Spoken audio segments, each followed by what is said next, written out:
दोस्तों नमस्कार। आज मेरा टॉपिक है कि भगवान किसको अपने शरण में स्थान देते हैं। भगवान है यह कैसे साबित होगा, पहले तो ये मालूम होना चाहिए, क्योंकि जितने भी संसार के जीव जंतु हैं सब माया में लिप्त हैं। इसका मतलब सबका जो है समूह है वह अपने समूह में ही अधिकांश जीवन का समय निकाल देते हैं और भगवान को नहीं समझ पाते हैं। भगवान को एक ही जीव समझ पाता है, वो है इंसान मानव, जो भगवान को समझ सकता है, जिसमें कि निर्णय लेने की क्षमता है। बाकी जीव जंतुओं में डिसीजन लेने की क्षमता नहीं होती है, लेकिन वो अपने थोड़ी बहुत विवेक से कुछ कार्य कर लेते हैं। लेकिन जानवर ही कहलाते हैं।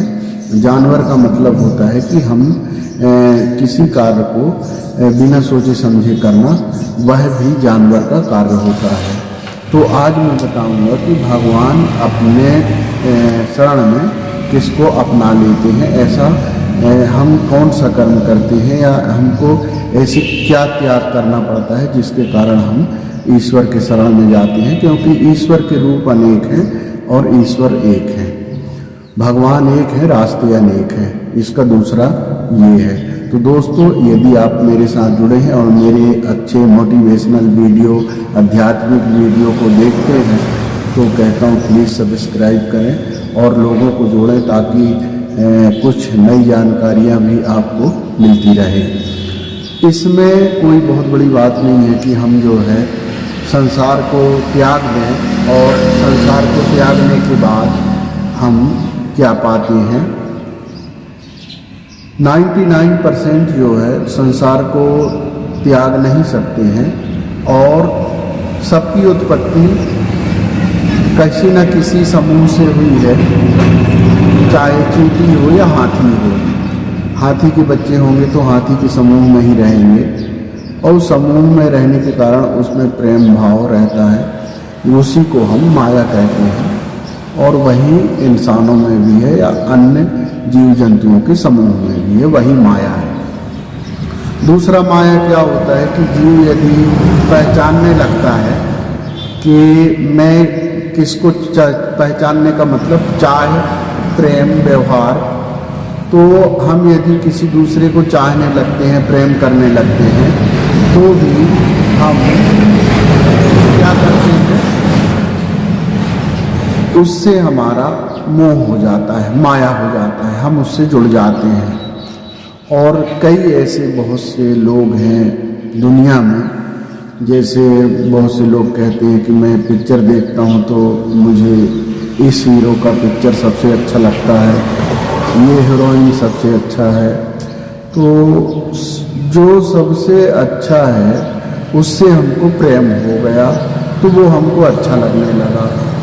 तो वैसे ही आप जब तक संसार के सभी चीज़ों को तो त्याग व्यक्ति नहीं कर सकता है, क्योंकि पंच तत्व का शरीर है, तो पंच तत्व की आवश्यकता मनुष्य को जब तक जीवित है तब तक उसको होगी और होती रहती है।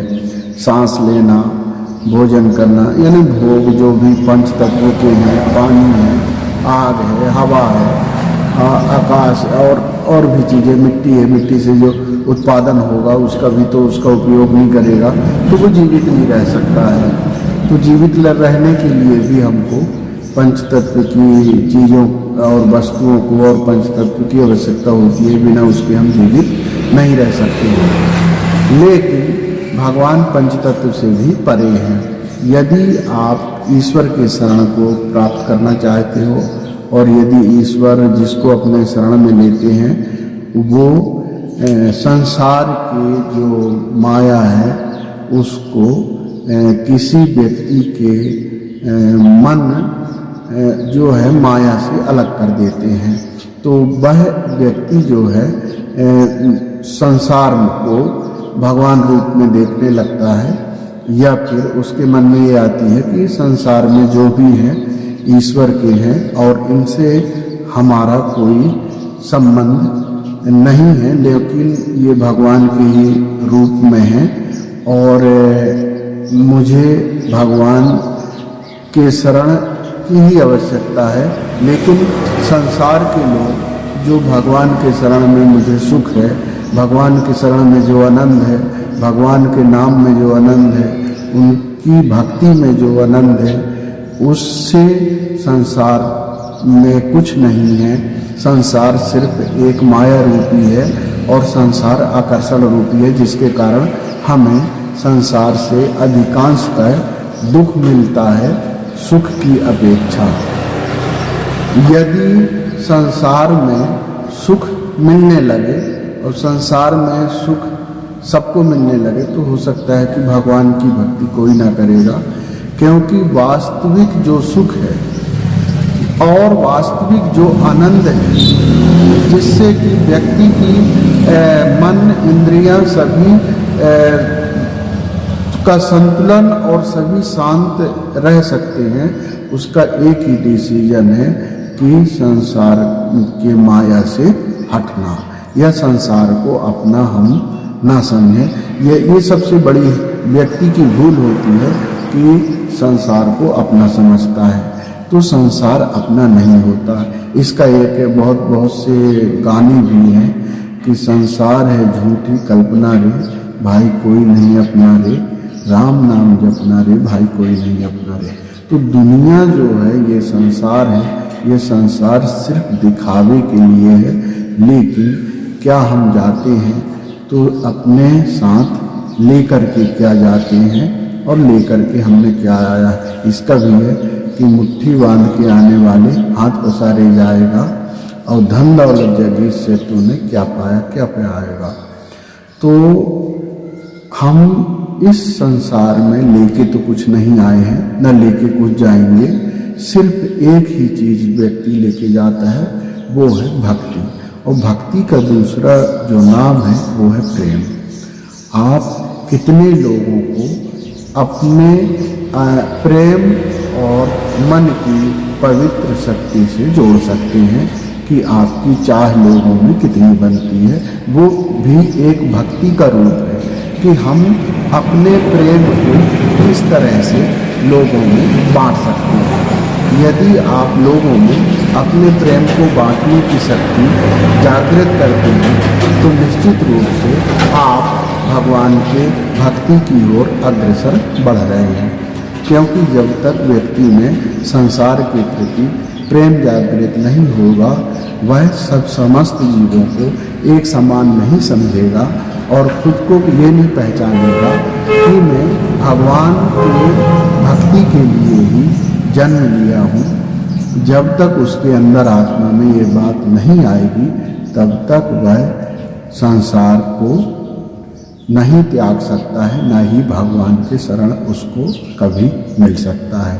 और वह ब्रह्म जीवन अपना गुजारता रहता है और हर जन्म में वह यही करता जा रहा है। हर जीव के करोड़ों जन्म हो चुके होते हैं और हमारे जो शरीर अभी हमको मिला है, यह शरीर का भी असंख्य बार यह आत्मा या जो हम बात कर रहे हैं, यह शरीर एक रथ रूपी है जिसमें आत्मा सारथी है और मन का लगाम है। लेकिन हम इसी शरीर को ये मानते हैं कि इस बार मिला है और पहले नहीं मिला था। ये भी एक भूल है। जबकि भक्ति हम हर जन्म में छोड़ते जाते हैं और अगले जन्म में आते जाते हैं और हम ईश्वर की ओर ध्यान नहीं दे पाते हैं। लेकिन यदि हम मन से और अपने शक्ति से यदि समझ लें कि ईश्वर की शरण में ही सुख शांति है, प्रेम हमारा सबसे ज़्यादा ईश्वर में ही है, तो प्रेम उसी को होगा जो ईश्वर को, भगवान को शरण में अपने आप को समर्पित कर दिया है। वो व्यक्ति ही भक्त हो सकता है जो संसार को झूठा समझता है।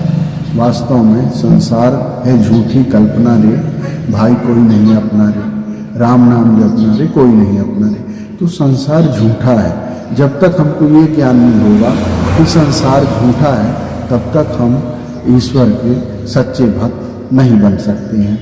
तो यही है कि ईश्वर के शरण में उसी को स्थान मिलता है जो संसार से मोह का त्याग कर चुका है। वही संत है और वही परम भक्त है और वही हो सकता है। तो ऐसा ही हमारा जीवन है। हम अपने जीवन को कितना अच्छा बनाएं और कितना अच्छा बनाने का प्रयास कर सकते हैं, लेकिन कुछ चीज़ें ऐसी हैं जो हमारे भोगों की चीज़ें हैं, जीवन यापन की चीज़ें हैं, उपभोग की चीज़ें हैं, उनको तो हमको साथ में लेकर चलना पड़ेगा, तो ही हम वहाँ तक पहुँचेंगे। कहते हैं, एक उदाहरण बता देता हूँ कि गाड़ी में यदि पेट्रोल नहीं है तो गाड़ी अपने मंजिल तक नहीं पहुँच सकती है। इसी तरह हमारे जीवन में जो साधनों की आवश्यकता है, वो साधन यदि हमारे पास नहीं होंगे तो हम अपने मंजिल नहीं पहुंच पाएंगे। तो दोस्तों, यदि वीडियो अच्छा लगा है तो निश्चित रूप से सब्सक्राइब करेंगे। Thank you. अगले वीडियो में मिलेंगे, तब तक के लिए नमस्ते।